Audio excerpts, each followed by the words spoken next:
How did we meet? I was on duty at the sawmill one afternoon when she walked in.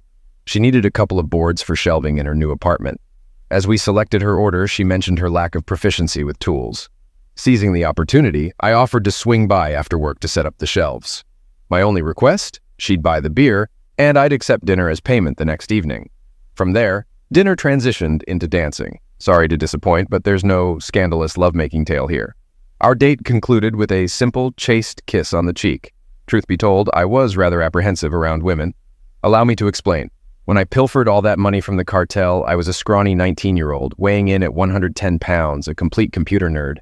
My romantic encounters up to that point were non-existent. Since relocating to Las Vegas, I've only had 3 encounters with courtesans. The first was underwhelming. She seemed robotic. The second, at a brothel in Pahrump, at least pretended to care. The third, also in Pahrump, was more instructional. I paid for the entire night and had her truly teach me how to satisfy a woman. Now, I was in a relationship with a woman I genuinely admired. It wasn't until our 5th date that we finally had lovemaking. I treated her to dinner at the Stratosphere before hitting up a lively dance club on the Strip. After indulging in an expensive bottle of wine and a few drinks while dancing for a solid 2 hours, we headed back to my place. I used to think she was beautiful, but seeing her without clothes on, she was an absolute goddess. I didn't even need to ask. Her damp sheets confirmed everything was all right. As long as I made her happy, I was content. Apparently, the last courtesan I visited had taught me well. Additionally, I spent a whole year engaging in sports, which, combined with my work, increased my muscle mass and endurance. I now stood at 6 feet 1 inch tall. Despite considering myself a nerd, one thing I had never really considered was the size of my manhood. I just assumed I was average like everyone else. Of course, the courtesans raved about my size, but they had to, right? I didn't truly believe them when they praised my size. Linda and I dated for about 6 months before I popped the question, and 6 months later we tied the knot. We were happy together. Linda worked as an accountant for a large national company with an office in Las Vegas, pulling in a decent salary that, combined with mine, allowed us to live quite comfortably. I never needed to dip into my secret accounts. We dined at top-notch restaurants, caught shows, enjoyed rides on a nice pontoon boat on the lake, and both drove nice cars. Our bed life was pretty good, averaging about 4 times a week. Since we didn't have children yet, we made love all over the house, in the backyard, in the pool, in the hot tub. We relished the variety.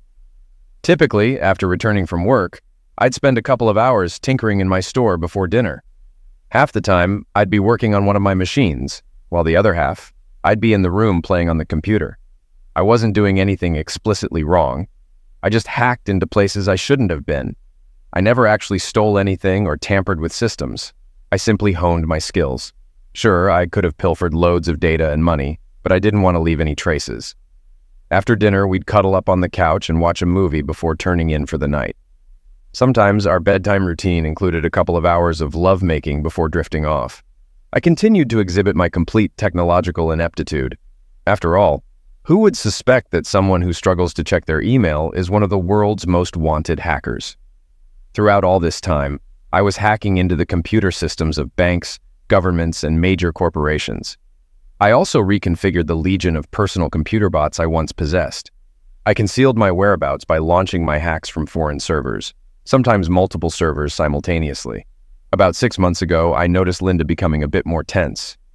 It didn't seem like a major issue at the time, though. Our frequency of lovemaking dropped from about 4 times a week to 2. She began working longer hours and seemed exhausted when she came home. Most nights, she'd head straight to the shower, eat dinner, then hit the hay. When I inquired, she mentioned something about a hefty bill they were trying to settle. It sounded plausible enough. Occasionally, she'd ring me up from her office on a Friday, letting me know she'd be hitting happy hour with some coworkers post-work. She'd done this enough times for me not to fret.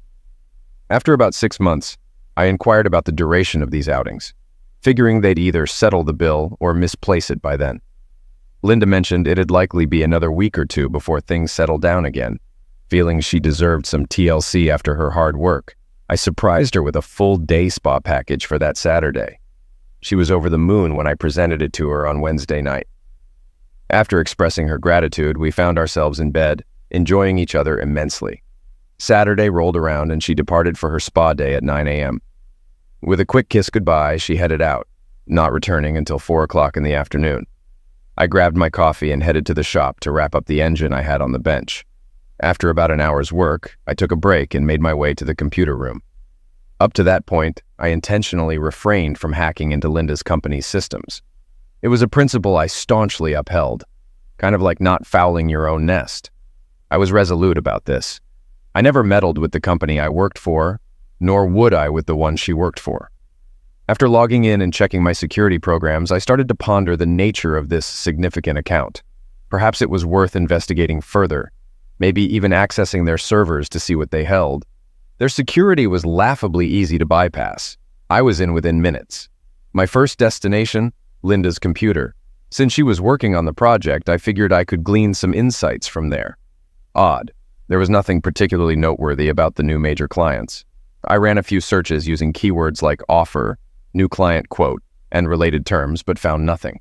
I then delved into her folders. That's when I stumbled upon a locked folder labeled Photos for James. Why did Linda have a folder of photos for that little weasel?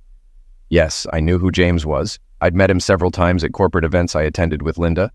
Despite her belief that he was quite adept with computers, I didn't particularly care for him. It took mere seconds to unlock the folder. To say I was shocked would be an understatement. Inside were dozens of photographs without clothes of Linda in her office, some depicting her engaged in carnal acts with another man in various positions.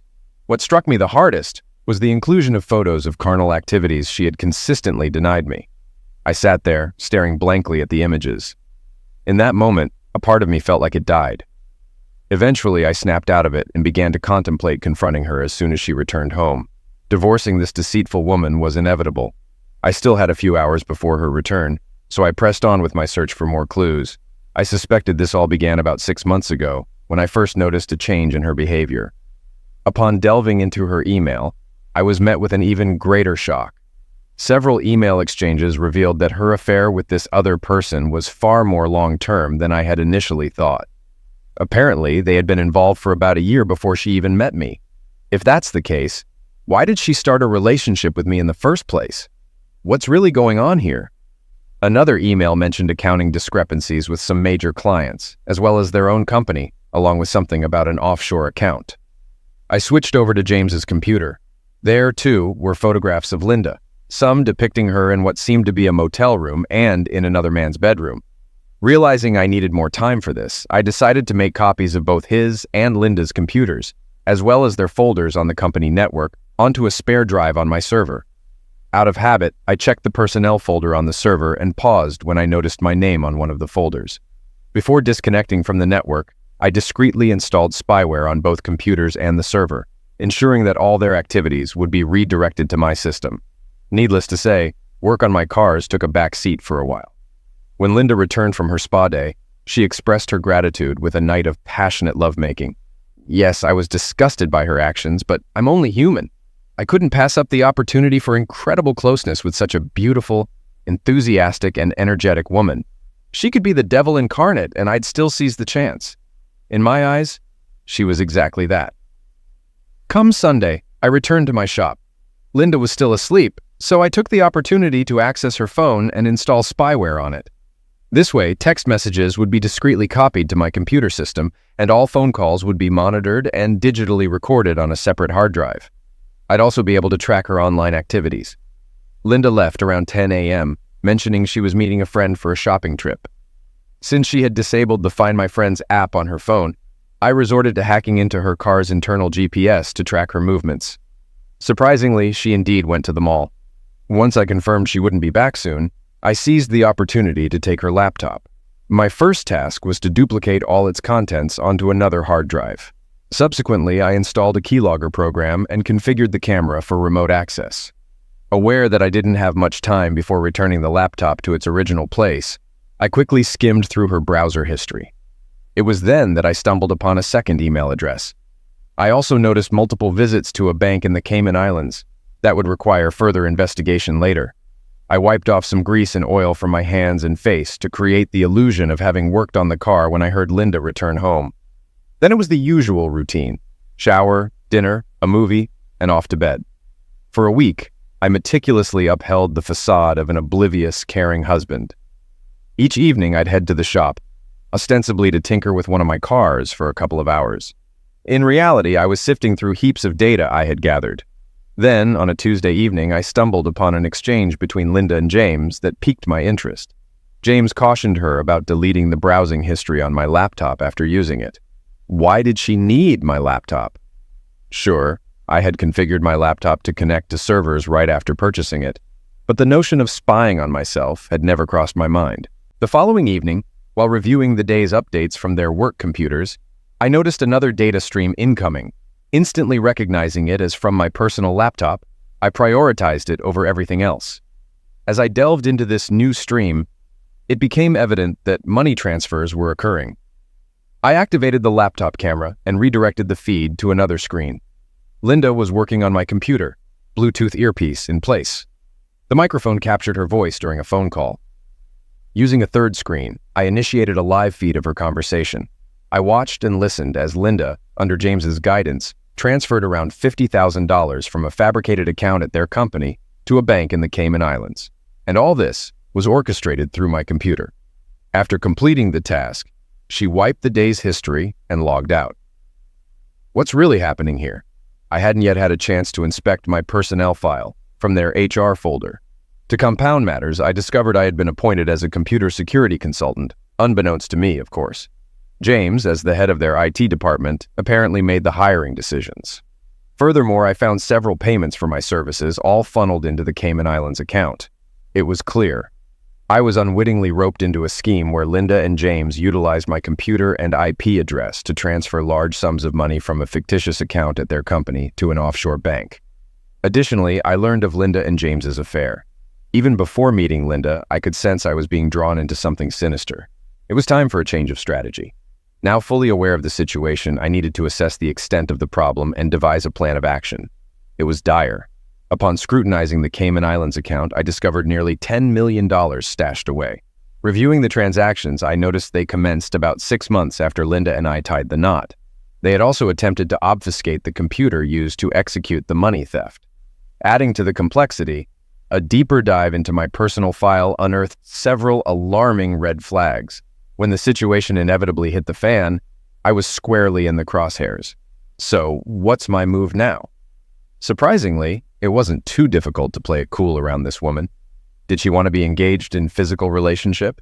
I indulged her. As things progressed, I found myself enjoying both of them. What can I say? She's attractive. Yes, I seized every opportunity for closeness with her. The following Saturday, I delved into her emails from the beginning of our acquaintance. That's when I discovered they had singled me out as their scapegoat from the start. While she found me appealing and believed being engaged in physical relationship with me wouldn't be a hassle, she harbored concerns about my evident lack of computer skills. James, on the other hand, saw it as an advantage. The less I knew about computers, the less likely I was to uncover their scheme. Now it was time for a retaliatory plan. I began orchestrating everything. First, I opened a couple of new bank accounts. Then, I activated the bot army I had assembled. Most of these bots would serve as a distraction, but I had a small group that could be traced back. It would pose a challenge, requiring a skilled hacker to trace it to its source. I didn't want it to be too straightforward. Naturally, I deleted the personnel folder containing my name from Linda's company servers. Additionally, I hacked and altered all file transfers conducted on my laptop to display a different IP address. To prevent a recurrence, I unleashed a potent virus on my laptop and disconnected it from my clandestine servers. Later that evening, when I checked my email, I discovered that a virus had ravaged my laptop from the spam I had opened, virtually rendering it useless. I wasn't surprised to see concern etched on Linda's face when she saw the damage. The next morning, I stumbled upon a conversation between Linda and James. Apparently, they were nearing the end of their scheme. They just needed 2 more transfers to secure another $10 million before springing the trap on me. The plan was to suddenly uncover the theft. Naturally, since Linda would be the one to make the discovery, she would spearhead the investigation.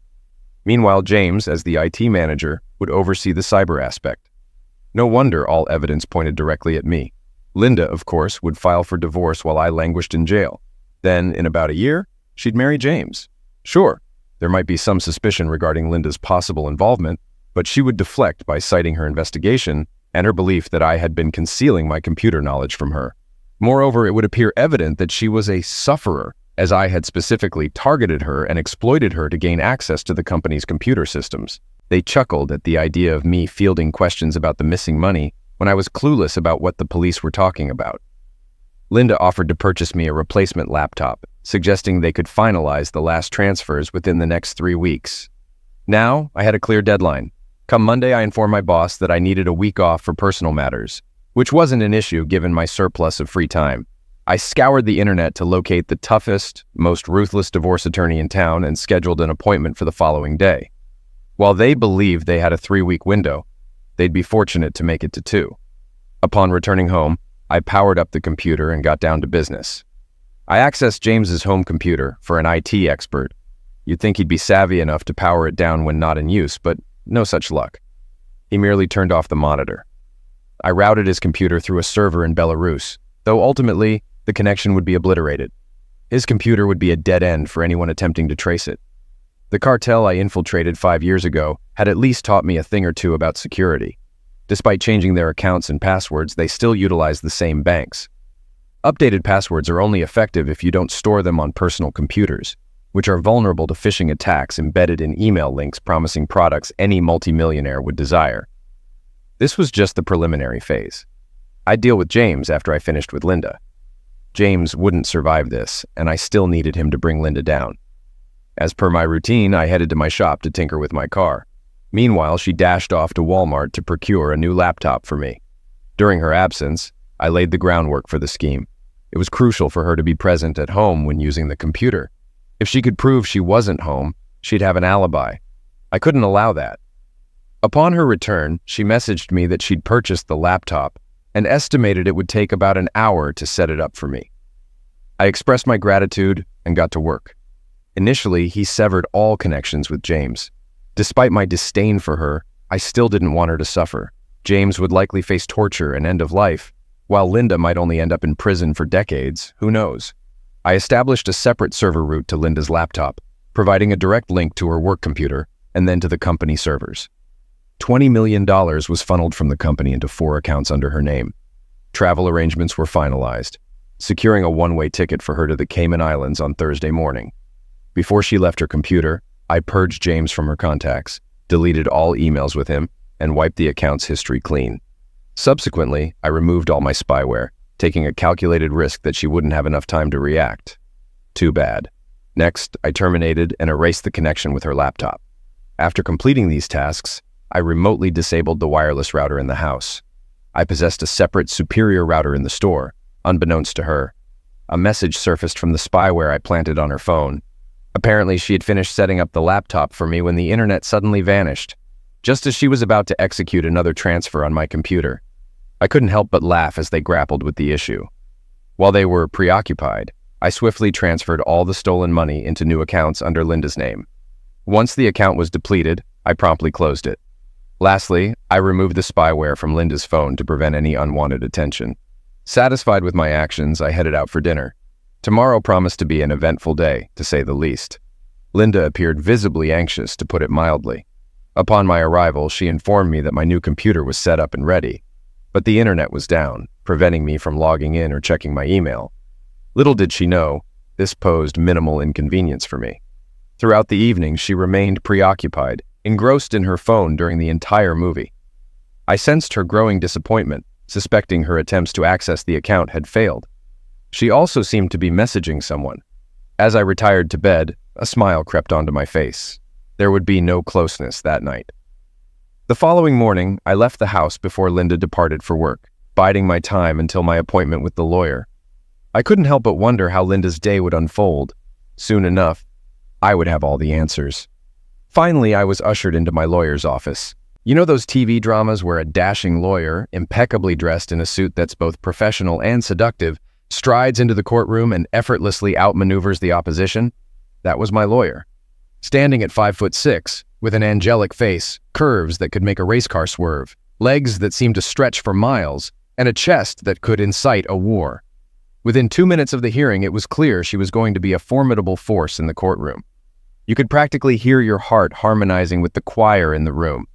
After ensuring confidentiality, I confided in her about my wife's infidelity throughout our entire relationship. Then, I detailed the embezzlement and the setup. When she asked how I knew all this, I gave a partial explanation. Well, let's be honest, I spun quite a tale. I claimed I was using my wife's laptop because mine was malfunctioning. And that's when I stumbled upon a folder filled with explicit photos and discovered her incriminating emails to her lover. Those emails laid bare her betrayal and their illicit dealings. I just wanted out of this marriage before the proverbial hit the fan. She agreed to handle the case and begin preparing the necessary documents. She mentioned she could serve her by week's end. However, I urged her to hold off for a moment. I had a sudden stroke of inspiration and didn't want to tip my hand too soon. With that, we wrapped up the meeting and I returned home, fired up my system, reactivated my home Wi-Fi, and got down to business. I left spyware operational on Linda's work computer. Apparently, things went haywire pretty quickly. Bright and early the next morning, an emergency meeting convened. The $20 million theft was uncovered, sparking an immediate investigation. Meanwhile, I managed to hack into James's phone. James traced the theft back to Linda and discovered their account had been drained, and the funds transferred to new ones totaling $20 million. Accusations flew, but no plausible explanations emerged. Suddenly, Linda received an email summoning her to a meeting with the CEO, CFO, and head of security. This was bound to be interesting. The sound of several cars pulling into my driveway interrupted my leisure. I secured the premises, heading to the main store and ensuring the secret door was locked. No need for anyone to poke around in there. To keep up appearances, I slicked some lube on myself to mimic working on my car. Exiting the store, I spotted police cars and large Chevrolet Suburbans. The officers wore standard uniforms, but those emerging from the SUVs sported windbreakers with FBI emblazoned on them. Curious. I barely glanced at the warrants before ushering them into the house, offering full cooperation since I had nothing to hide. Playing guide, I pointed out my wife's computer and mentioned mine, which had barely been touched since we got it yesterday, with the Wi-Fi down last night. Take what you need, I said. I'm not really savvy with computers. My story held up during several hours of harsh questioning at the police station. After all, I was just a truck driver with minimal computer knowledge. I professed ignorance about my wife's work as an accountant, insisting I didn't know her clients. A one-way ticket out of the country, only she would know about that. Poor James, forced to testify against her, must have felt deeply betrayed upon discovering she had siphoned off the money into her own accounts, leaving him with nothing. They soon realized I was clueless about the situation. Despite a thorough search of my store, they failed to uncover the entrance to the computer room. Eventually, they sent me home. Linda was arrested while I was being interrogated. James, witnessing the discovery of the money, must have been gutted to learn she had cut off his access, transferred the funds, and skipped town, leaving him high and dry. Thankfully, I anticipated the impending interrogation since, after all, I'm her husband. It's logical to assume I'd be implicated in this. Naturally, she reached out to me as her only call, so I promptly secured a lawyer for her. I extensively researched local defense attorneys to ensure I didn't inadvertently hire a competent one. Instead, I deliberately chose a subpar lawyer, aiming for her conviction and full sentence. What's intriguing is the federal nature of this case. There's no parole or early release. If sentenced to 20 years, it's 20 years served. I attended her bail hearing, using our house as collateral to secure her release. Due to flight risk, she wore an ankle monitor. Despite my disdain, I maintained the facade of a caring husband. Fortunately, her distress spared me any marital duties. Her phone, seized as evidence, was swiftly replaced by me, complete with my spyware. Oddly, James blocked her. When she reached out, he declined contact, aware he'd testify against her. Stubbornly, she rejected a plea deal, adamant someone framed her. She truly believed she'd triumph. Admittedly, she did take half the money, but not all.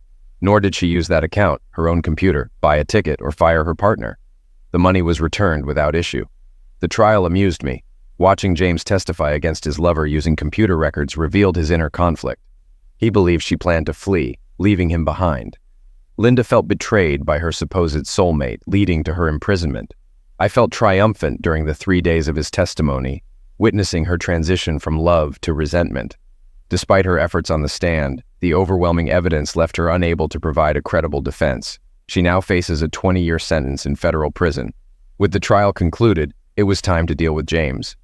I had a devious plan for him, though he'd never know it was me behind his downfall. Such a scheme would be satisfying.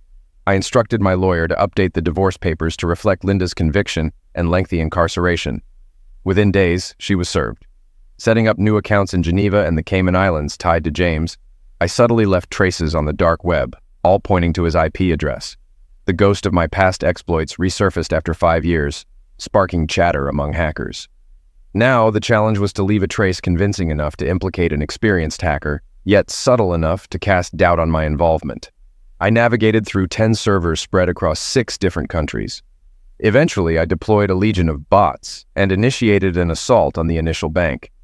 After gaining access, I located the 2 target accounts and moved them to James's newly created accounts.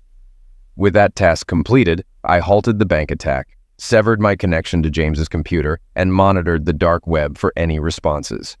While I didn't anticipate immediate repercussions, caution was paramount.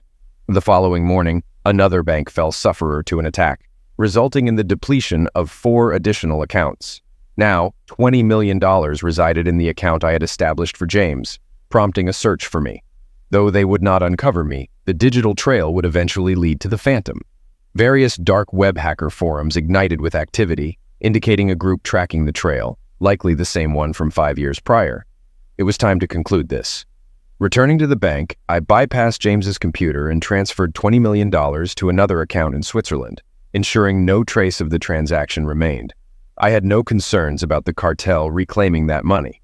After reaccessing James's computer, I launched a targeted attack on a bank account containing a tracker. This time, the sum was inconsequential. Only $2 million mattered, solely for the tracker it carried. Last time I fled because I was aware of the thefts and understood how the beacon operated. If I hadn't been informed about the money transfers or the accounts I possessed, and if I hadn't been aware of the tracker linked to that final account, I would have been apprehended. I'm curious to see how James will attempt to justify all this to them. It'd be interesting to watch them grill him about the money when he's clueless about what money they're referring to. Now it's time to sever connections with his computer and eliminate all traces of my involvement. This occurred a week later. I cleared out my computer room and repurposed it as a storage area. While I was wrapping up paperwork for a property I had bought in Montana through an anonymous C corporation, a news report aired about a missing person. James hadn't reported to work for a couple of days, and his whereabouts were unknown. His vehicle was discovered abandoned in a shopping center parking lot, yet he remained elusive. I pondered where he could have gone, but I had to return to packing. "No!" I shouted as they used the cattle prod on me once more, trying to extract information. "I swear I don't know what you're talking about." "Crap, Mr. Ghost," they retorted. "This time you slipped up. The tracking software led us directly to your computer. We found all the data on it. We recovered $2 million from the recent hack, but we want to know where the remaining $20 million is, along with the $30 million from 5 years ago. Give us this information, and we'll end your suffering swiftly. Keep lying, and it'll only get worse." However, I'm clueless. They seized me as I was about to enter my car at the mall. I felt a sharp prick in my neck from a needle. Then, darkness enveloped me. Several hours later, I regained consciousness aboard a private jet, securely fastened to my seat. That's when the interrogation commenced. I had no clue what they were referring to. They repeatedly referred to me as Ghost, and inquired about the money they claimed I had stolen a few days prior. Allegedly, $20 million had vanished, along with another $30 million 5 years ago. My protestations of ignorance fell on deaf ears. When confronted with incontrovertible evidence on my personal computer, I was utterly shocked. I could provide them with the information they sought, and meet a swift demise. Alternatively, they would extend my remaining, albeit brief, lifespan into unrelenting torment. I sealed my fate when I realized I had no responses to offer them at present. Suspended undressed from the ceiling of a bunker buried deep within the jungles of Colombia, I endured unspeakable torment. My legs were forcibly spread apart, granting them access to my genitals with the aid of cattle prods. It's been 3 agonizing days. On the initial day, I endured beatings for my silence. The following day brought the lash of a whip. Today, it's the agonizing jolt of cattle prods against sensitive areas. I truly wish I could provide them with answers. I dread what tomorrow, the day after, and the following days might bring. James departed over a month ago. His mutilated body was discovered on a Colombian roadside yesterday. Mark will vanish by day's end. After one final stop, I'll embrace my new identity. I've already dispatched all my belongings to a Denver storage facility, funded anonymously via bank transfer. Linda was escorted in and shackled to the table across from me. She appeared worse for wear. Orange certainly wasn't her color. No makeup, hair slightly unkempt, bags under her eyes. It seemed prison hadn't agreed with her yet. "How are you holding up?" I inquired. "Please, Mark, you've got to help me. I'm innocent," she pleaded. "Linda," I sighed, "there's nothing I can do for you. Besides, we're getting divorced." "Please, Mark, I didn't do it and I don't want a divorce." "Just sign the papers, Linda. It's over," I insisted. "Please, Mark, talk to James. He can help me. We were friends once. Please reach out to him," she implored. "Have you heard from James?" I asked. "No, I kept hoping he'd visit, but he never showed," she replied. "Well, he'll never come now. He was eliminated in Colombia." Her face drained of color in shock. "No, he couldn't have," she protested. "Perhaps he didn't know, but they believed he did. Now, Linda, it's best you sign the divorce papers and move on." "But you're leaving me with nothing," she cried. "You won't need anything here. You'll be here for the next 20 years. Please, Mark, you've got to help me. I can't endure staying here. I need to escape," Linda pleaded. "Please, it's time for me to share a story with you, Linda. Maybe this will shed some light," I replied. "About 5 years back, there was a skilled hacker known as the Ghost. He earned this moniker for his expertise in covering his digital tracks. Like an elusive specter infiltrating computer systems, the Ghost embarked on a personal mission to target cartels. Over 30 million was pilfered from one cartel before they enlisted other hackers to hunt down this elusive phantom. Sensing the trackers closing in, the Ghost vanished, leaving no trace behind, and forged a new identity. He ceased all digital activities, except for occasional minor hacks for practice. To those around him, he appeared technologically inept, even to his wife. Yes, he fell in love and married. He cherished his wife deeply. But after 3 years of marriage, he stumbled upon a shocking truth. His wife was unfaithful, maintaining a relationship with her real boyfriend throughout their marriage. To compound matters, he discovered that his wife had married him solely to implicate him in the embezzlement scheme she and her boyfriend were orchestrating. Her eyes widened, and her complexion paled when I recounted their scheme to her. Determined not to let it unfold, the Ghost devised a plan for retribution. He hacked into their devices and work network to gather evidence, shifting the blame away from himself and directly onto his wife. He also ensured her boyfriend would believe she was cheating on him. The ultimate blow for his wife was orchestrating her lover's testimony against her, resulting in her lengthy imprisonment, shattering their hearts as they felt betrayed, much like the phantom felt by his wife, I explained. "You," she exhaled, processing the revelation. "Continue. With his wife taken care of, it was time to pursue her lover. Since the cartel was still hunting the phantom, why not exact revenge and make them believe they finally captured their target? So, Ghost utilized his wife's lover's computer to pilfer a large sum from the cartel. Unfortunately, Ghost made a small error, leaving a trace back to the boyfriend. Consequently, the cartel traced the hack, leading to the boyfriend. Authorities suspect he endured torture for over a month before succumbing. Regrettably, he lacked the information the cartel sought. None of this is real or substantiated, but I thought this fictional account might help you cope. While I believe you are not entirely guilty as the evidence suggests, you're far from innocent. Just sign the papers. Imagine the repercussions if someone discovers evidence portraying you as an informant." Her face flushed with rage. "You damn fool!" she yelled, lunging towards me. The guards promptly restrained her, securing her to the table with short chains, preventing her from reaching me.